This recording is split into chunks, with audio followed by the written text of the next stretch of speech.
Pelajar SMP pelajar tatap muka di sekolah, epidemiologi sebut berpotensi menjadi klaster baru COVID-19. Satu unit gudang pengolahan hasil laut di Medan ludes terbakar.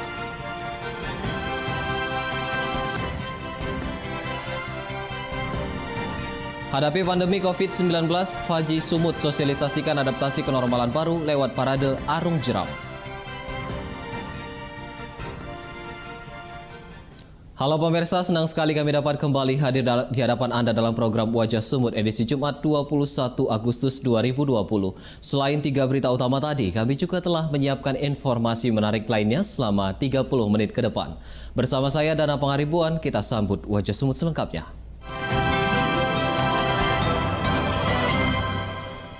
Kepala Dinas Kesehatan Pemkab Serdang Bedagai Dr. Bulan terkonfirmasi positif COVID-19 berdasarkan uji swab PCR di Rumah Sakit Murni Teguh Medan pada 15 Agustus lalu. Meskipun Kadis Kesehatan Serdang Bedagai positif COVID-19, namun kegiatan di kantor Dinas Kesehatan masih berjalan normal seperti biasanya. Menurut juru bicara Satgas COVID-19 Serdang Bedagai Akmal, Dr. Bulan dinyatakan terpapar COVID-19 pada 12 Agustus lalu dengan keluhan mengalami demam dan menggigil. Penderita kemudian menjalani uji swab di Rumah Sakit Murni Teguh Medan pada 15 Agustus 2020 lalu. Pihak rumah sakit menyatakan Dr. Bulan terkonfirmasi positif COVID-19 serta masih menjalani perawatan.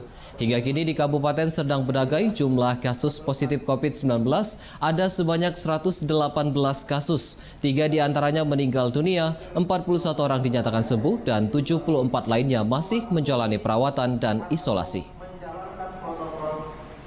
Seorang ASN, seorang ibu, seorang perempuan, menjabat pimpinan tinggi pertama di Kabupaten Serdang Bedagai yang menangani bidang kesehatan berinisial BS telah dinyatakan positif COVID-19 atau Pemerintah Kabupaten Toba memberlakukan kembali sekolah tatap muka sejak 18 Agustus lalu. Epidemiologi menyebut pemberlakuan belajar tatap muka di tengah pandemi COVID-19 berpotensi menjadikan sekolah sebagai klaster baru COVID-19.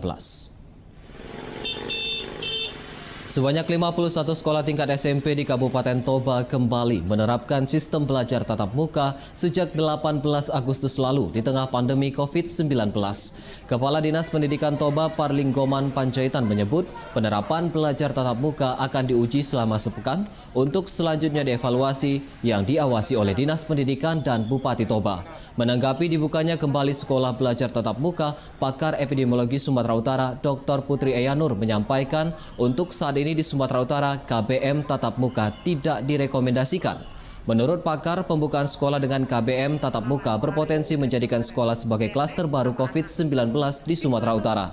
Untuk membuka kembali sekolah tatap muka, diperlukan asesmen dan kajian yang menyeluruh, mulai dari penerapan protokol kesehatan, kondisi peserta didik dan pengajar, serta lingkungan daerah yang didukung dengan adanya fasilitas kesehatan yang memadai.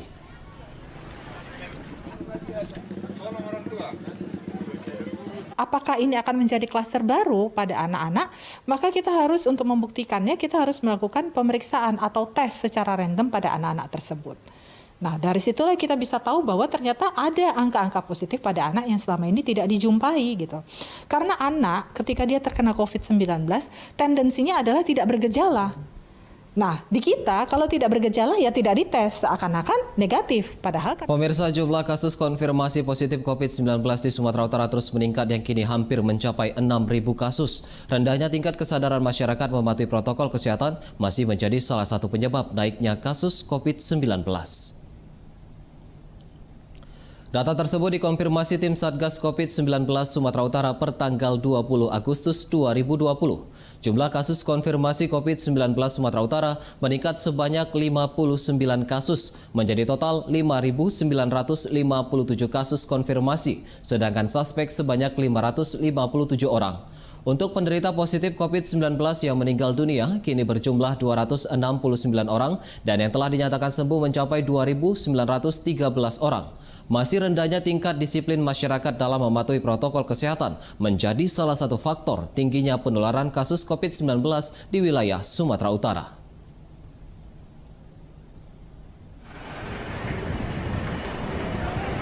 Pemirsa, usai jeda akan hadir informasi mengenai suatu unit gudang pengolahan hasil laut di Medan ludes terbakar.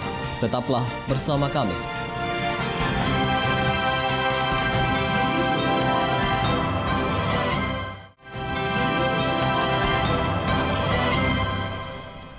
Anda masih bersama kami di Wajah Sumut. Pasca erupsi Gunung Sinabung, pemerintah Kabupaten Karo bersama relawan masih melakukan pembersihan abu di area permukiman dan perkebunan warga. Pembersihan dilakukan guna meminimalisir dampak dari abu vulkanik Gunung Sinabung. Pemerintah Kabupaten Karo melakukan pembersihan terhadap rumah warga, lahan pertanian, serta area lainnya yang tertutup abu vulkanik pasca erupsi Gunung Sinabung Kamis kemarin.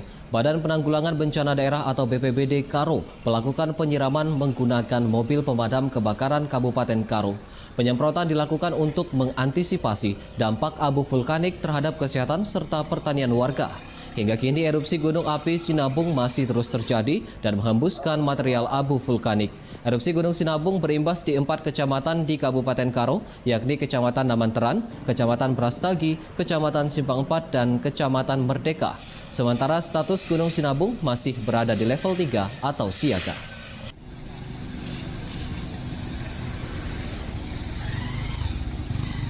Pemirsa, diduga akibat hubungan pendek arus listrik, salah satu gudang pengolahan hasil laut di Kecamatan Medan Marelan ludes terbakar. Tidak ada korban jiwa dalam kejadian ini, kerugian ditaksir mencapai miliaran rupiah. Kebakaran melanda salah satu pabrik pengolahan hasil laut terbesar di Medan milik PT Ayu yang berada di kawasan Jalan Titi Pahlawan, Kecamatan Medan Marelan, ludes terbakar pada Kamis malam.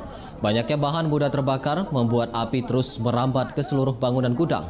Api berhasil dipadamkan 2 jam kemudian setelah 12 unit mobil pemadam kebakaran dari Pos Belawan dibantu Pemko Medan diturunkan ke lokasi. Belum diketahui penyebab pasti kebakaran, namun diduga api berasal dari hubungan pendek arus listrik. Tidak ada korban jiwa dalam kejadian ini, kerugian ditaksir mencapai miliaran rupiah. Posisi pabrik lagi off. Jam berapa tadi ketahuan ke api udah mulai membesar, Bang? Jam 9. Untuk pemadam sendiri berapa unit, Bang, turun? Pertamanya turun 3 sampai sekarang. Diteriaki maling sepeda motor, seorang pemuda yang hendak melihat kebakaran pabrik pengolahan hasil laut babak belur diamuk warga. Meski tak terbukti mencuri, pria tersebut dibawa petugas kepolisian untuk menghindari aksi anarkis warga. Korban bernama Anju, warga Simpang Kantor, babak belur, diamuk warga setelah diteriaki mencuri sepeda motor di kawasan Jalan Titi Pahlawan, Kecamatan Medan Marelan. Warga yang mendengar teriakan pencuri kemudian tersulut emosi hingga melakukan aksi anarkis kepada korban. Guna menghindari amukan massa dan bentrokan, petugas kepolisian terpaksa mengamankan korban. Menurut salah seorang warga, kejadian bermula saat korban yang hendak melihat kebakaran tidak terima disiram air oleh pemuda lainnya dan langsung meneriaki korban sebagai pencuri sepeda motor. Meski belum terbukti melakukan pencurian, korban didampingi orang tuanya telah dimintai keterangan pihak kepolisian.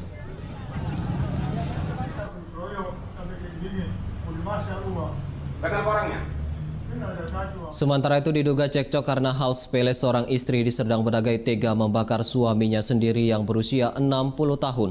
Saat kejadian, korban sempat memeluk istri sehingga pelaku juga mengalami luka bakar dan keduanya kini masih menjalani perawatan intensif. Peristiwa istri membakar suami terjadi di Desa Sukajadi, Kecamatan Tanjung Beringin, Kabupaten Serdang Bedagai. Kejadian berawal saat cekcok terjadi antara anak tiri korban dengan korban bernama Jumadi karena persoalan ternak lembu mereka. Istri korban yang merupakan pelaku pembakaran tidak terima anaknya dimarahi dan berniat membakar rumah mereka, namun dicegah warga. Tak lama berselang, pelaku datang dan menyiram tubuh sang suami dengan bensin serta membakarnya. Korban yang dalam kondisi terbakar kemudian memeluk pelaku hingga ikut terbakar. Kedua pasangan suami istri tersebut diselamatkan warga dan selanjutnya dibawa ke Rumah Sakit Melati Kampung Pon. Kasus pembakaran suami oleh istri kini sudah ditangani pihak Reskrim Polres Serdang Bedagai. Memang betul ada kejadian cekcok rumah tangga ya yang mengakibatkan istri ini membakar suaminya sendiri. Ini kejadiannya di Desa Sukajadi, Kecamatan Tanjung Beringin, ya 2030 WIB. Sebetulnya ini latar belakang permasalahannya adalah permasalahan. Kasus kematian tahanan narkoba Polrestabes Medan beberapa waktu lalu menuai protes dari pihak keluarga. Keluarga curiga ada ketidakwajaran dalam kematian korban dan mengadukan persoalan tersebut ke Polda Sumatera Utara. Bersama Korps Advokat Alumni UMSU, keluarga dari Rudolf Simanjuntak, tahanan narkoba Polrestabes Medan, mendatangi Mako Polrestabes Medan. Mereka mempertanyakan kematian Rudolf Simanjuntak, warga Dusun 12 Kecamatan Sunggal, Deli Serdang yang dinilai tidak wajar. Menurut keluarga, saat jenazah diterima dari pihak kepolisian, bagian kening korban membiru, kaki membengkak, dan ada luka bakar di bagian tangan. Keluarga menyebutkan korban ditangkap pada 15 Juli 2020 atas dugaan kasus kepemilikan narkoba jenis sabu. Saat masih dalam penahanan pihak Polresta Medan, korban sempat mengadu kepada pihak keluarga mengalami siksaan oleh oknum polisi dengan dijepit kursi pada bagian kaki dan tangan. Pihak keluarga kemudian mendatangi Polrestabes Medan untuk meminta klarifikasi dan pertanggungjawaban. Karena merasa pengaduan tidak ditanggapi, pihak keluarga bersama kuasa hukum kemudian melaporkan kasus tersebut ke Propam Polda Sumatera Utara. Waktu dibilang orang itu BBD itu enggak. Keluarga melalui saksi-saksi yang ada sama kita, ada melihat bekas luka di kepala Umar, tangan berbentuk luka dan serta kaki, dan itu ada foto-foto sama kita. Dan itu kita yakini itu suatu bentuk penganiayaan. Maka oleh sebab itu kami tadi pagi juga sudah melaporkan tindakan penganiayaan. Kita ke berita selanjutnya. Belasan pedagang pasar Kampung Pon Kecamatan Sebamban Serdang Bedagai melakukan aksi protes di kantor Dinas Perindustrian, Perdagangan dan Pasar Kabupaten Serdang Bedagai. Pedagang menuntut agar pengelola pasar merobohkan tembok yang menutup akses jalan. Dengan membawa sejumlah poster, belasan pedagang Kampung Pon Kecamatan Sebamban mendatangi kantor Dinas Perindustrian, Perdagangan dan Pasar Kabupaten Serdang Bedagai. Belasan pedagang ini memprotes pihak pengelola pasar yang dinilai semena-mena membangun tembok hingga menutup akses jalan menuju ke lokasi mereka berjualan. Akibatnya pembeli tidak bisa masuk seperti biasa untuk membeli barang dagangan mereka. Pedagang juga menyampaikan kekecewaan mereka yang merasa tertipu akan cara pengelola pasar yang sebelumnya meminta tanda tangan para pedagang dengan alasan untuk mendapatkan pinjaman kur. Namun belakangan surat yang ditandatangani ternyata untuk memuluskan pendirian tembok penutup akses jalan. Hingga kini belum ada penjelasan yang pasti dari pihak Dinas Perindustrian, Perdagangan dan Pasar Serdang Bedagai. Para pedagang mengancam akan merobohkan tembok secara paksa jika pihak terkait tidak dapat menyelesaikan masalah tersebut. Ya, kalau tidak ditanggapi daripada Dinas Perindak, ya kami terpaksa lah terjadi pembongkaran secara paksa. Dampaknya tidak laku jualan kami dan anak kami tidak bisa makan lagi Pak nanti. Dagangan kami pun jadi rusak akibat tidak laku. Usai jeda kami akan kembali dengan informasi mengenai hadapi pandemi COVID-19 Faji Sumut. Sosialisasikan adaptasi kenormalan baru lewat parade Arung Jeram. Tetaplah bersama kami.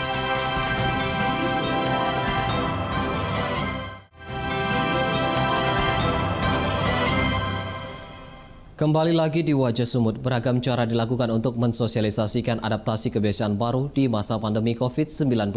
Seperti yang dilakukan Federasi Arung Jeram Indonesia atau Faji Sumut yang mengedukasi warga lewat parade Arung Jeram, semangat HUT Republik Indonesia ke-75 tahun dengan tetap mengedepankan protokol kesehatan. Parade Arung Jeram dilaksanakan di aliran Sungai Buaya, Desa Kulasari, Kecamatan Silinda, Kabupaten Serdang Bedagai.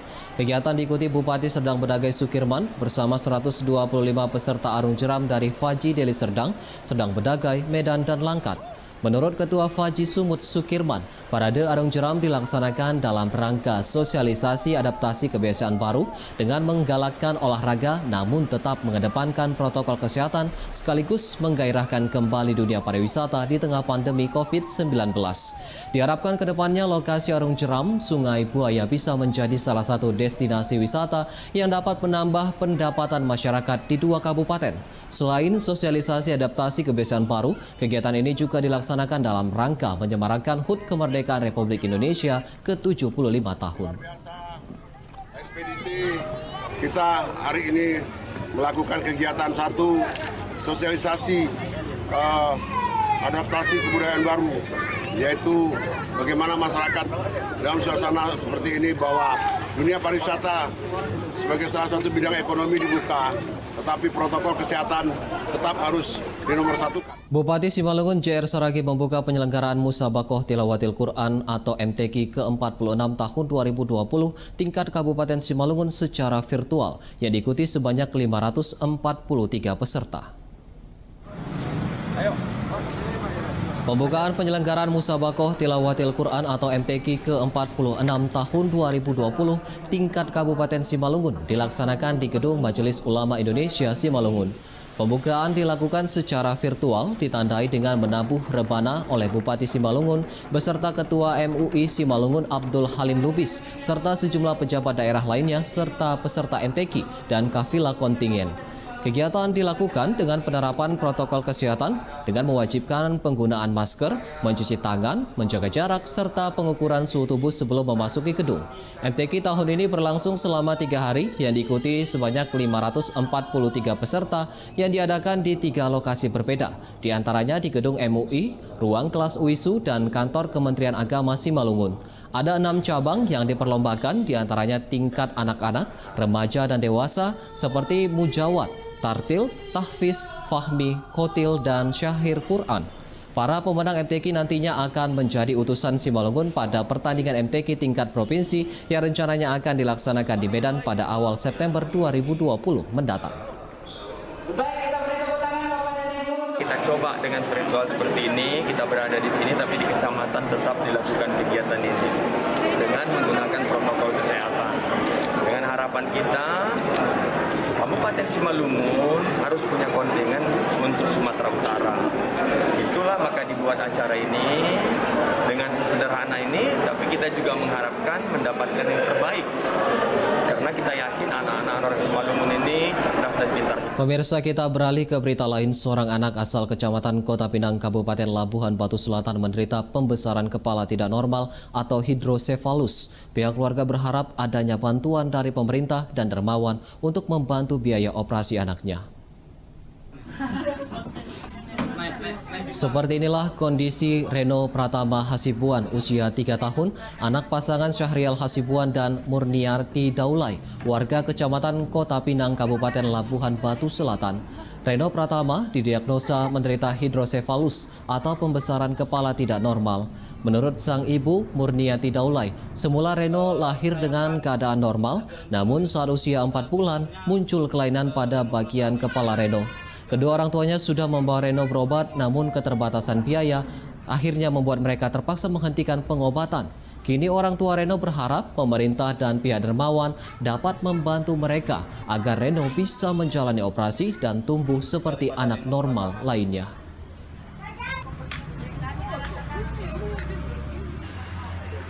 Kalau pas saya hamil gitu bagus, USG bagus, di umur 4 bulan baru nampak katanya virus. Cuma dia ada juga kelebihan batuk kepala sama tulang matanya tidak ada. Itu suka dibawa ke Penang. Karena di Medan belum ada penanganan operasi batuk kepala sama tulang mata. Sementara itu, 2 orang kakak beradik di Kecamatan Datuk, Bandar Tanjung Balai menderita kelumpuhan sejak 10 tahun lamanya.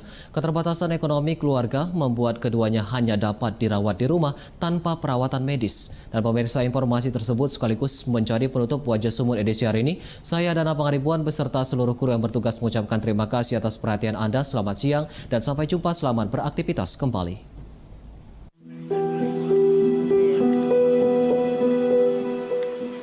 Beginilah kondisi 2 kakak beradik, Aprilandi usia 22 tahun dan Muhammad Yusuf usia 18 tahun, warga Jalan Alteri, Kelurahan Sirantau, Kecamatan Datuk, Bandar Tanjung Balai. Kedua anak dari pasangan Hendra dan Wahyuni ini sudah menderita kelumpuhan dan pertumbuhan tulang yang kecil sejak 10 tahun lamanya. Aprilandi dan Muhammad Yusuf kini hanya bisa terbaring lemah.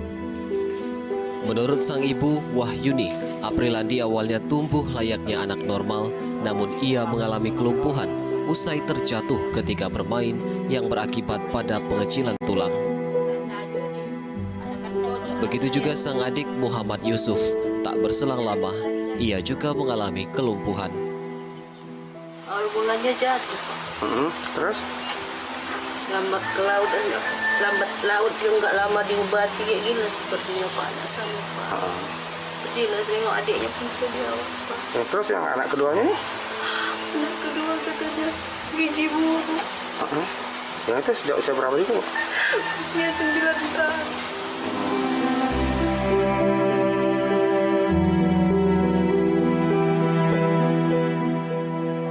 Keterbatasan ekonomi kedua orang tuanya membuat Aprilandi dan Yusuf hanya dirawat di rumah tanpa perawatan medis.